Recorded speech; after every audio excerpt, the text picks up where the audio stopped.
大家好, I'm Nathan Rich, aka 火锅大王. Today I want to talk to you about a very interesting article that I read by CNN called Chinese Diplomat Claims U.S. Military Brought the Coronavirus to Wuhan.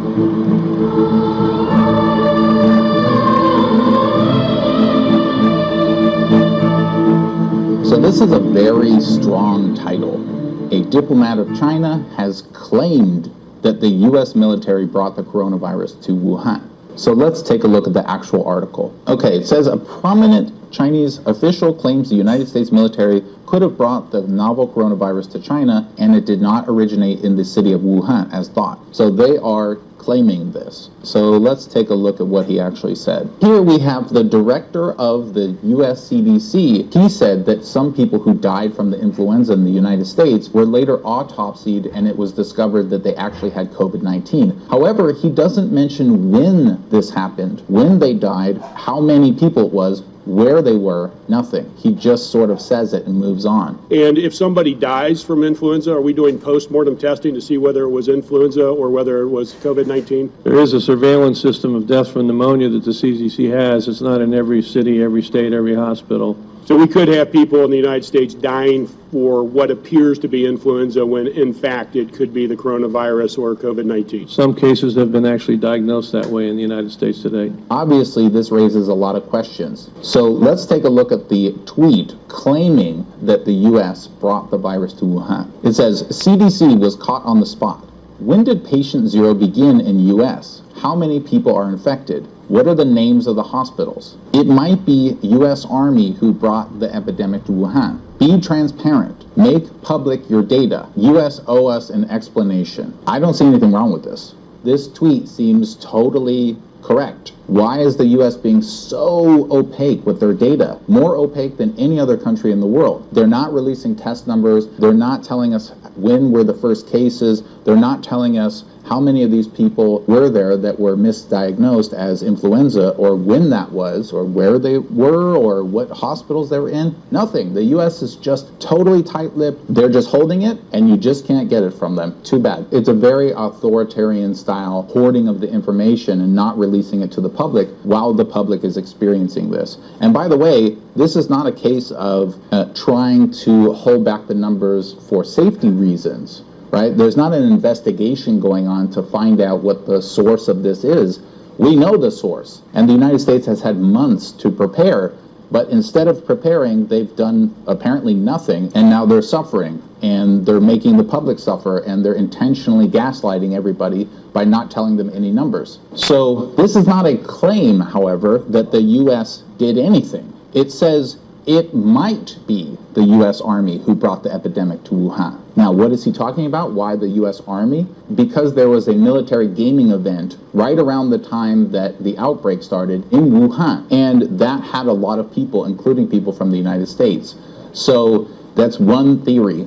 And I've done a lot of research into this, and my next video will cover it extensively. So watch out for that one. But in the meantime, what are you talking about? The CDC was caught on the spot. We don't know when patient zero was in the U.S. We don't know how many people are infected. We don't know the names of the hospitals that these people were misdiagnosed in. It might be the U.S. Army who brought the epidemic to Wuhan. We don't know, right? It seems like probably it wasn't.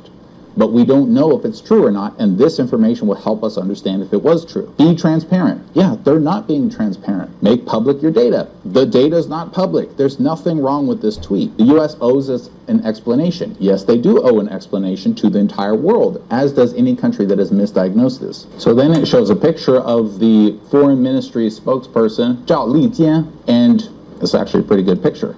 Then it just sort of goes on to talk about how people don't really know what's going on, and sort of accuses China of spreading misinformation, although a little bit softly. And the thing that's the most interesting to me about this article is that it's taking a tweet and it's making it seem like, oh, China's crazy. Where are they coming up with this information from? You know, where are they getting these crazy theories? Instead of focusing on, yeah, why doesn't America release this information? Like, who cares what a diplomat says? The point is, where's the data? Release the data, CDC. Why are you hiding this? Why are you so opaque? I thought transparency was the thing you're criticizing China and other countries for.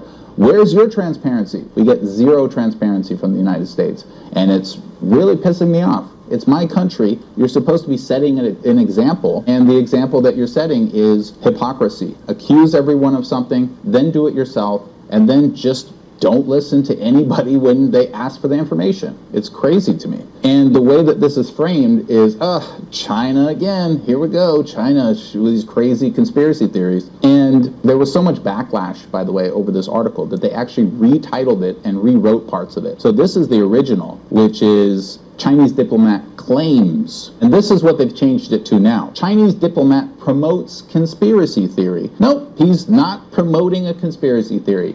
He's asking very valid questions that are extremely important, that are being blocked by the United States government. They're not answering these questions. The point is, what he's saying is true, and anyone could be saying this. Everyone should be saying, hey, CDC, where's the testing numbers? Hey, CDC, how come it's now the middle of March, and we've known about this virus since December, and you still don't have testing kits?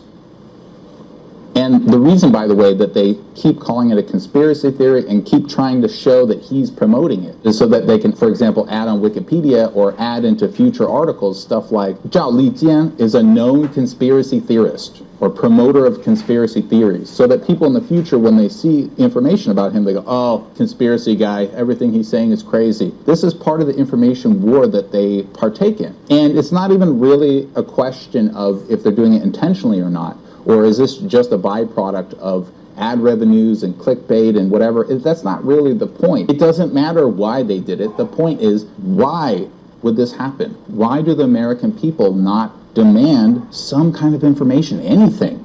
I mean, if even just to rule out this conspiracy theory. So it's just another thing to think about when you hear somebody, not just in China, but anybody is a conspiracy theorist. Now it's just an additional layer. You have to click down and click down. It's like, what is this strange conspiracy he's promoting? Oh, he's just literally asking, hey, WTF, what about these cases? When was that? You know, it could have been you that started the virus. To me, that's not promoting. That's just asking an obvious question. But again, I will get into this conspiracy theory in the next video, so be sure to check that one out. There's a lot of mudslinging right now and crazy information, and everyone's just going crazy over this pandemic. So there's some level of this that seems inevitable, but we still have to try our best to attack misinformation and fake news like CNN, because they didn't always used to be fake news. And they're not totally fake news. And so they're only going to respond to pressure. So we need to keep putting pressure on these organizations until they're put into a position where they have to start being more honest with how they report. And unfortunately, due to the way that the internet and capitalism have sort of merged in this weird interim time, the more salacious an article is, the more money that they'll make. Because they're profit driven, that's just what they have to do. So it's not necessarily even that these are bad people. It's just that the structure that's been built in the West when it comes to news reports encourages separating people and being divisive and making things sound explosive and demonizing people, because all those things are clickbait. When I saw that, I clicked it. Whereas if I saw the headline that said, foreign minister asks a question about that, doesn't sound amazing. This is what people don't really understand. We don't want to see foreign minister claims. We don't want to see foreign minister promotes. We don't want to see foreign minister asks. What we want to see is, why is the CDC not reporting this? Or CDC lies about this. Stop trying to demonize people for asking the right questions. Ask them yourself. That's what responsible journalism is. And you know what? How about instead of just asking the questions, do some investigation and find out some answers for us? That's news. This is just a hit piece on someone for asking the most obvious questions in the world. So keep that in your mind as you read news. I'm going to continue to give you information like this on how I see these articles and what I think should be done. So thanks, everybody. 谢谢.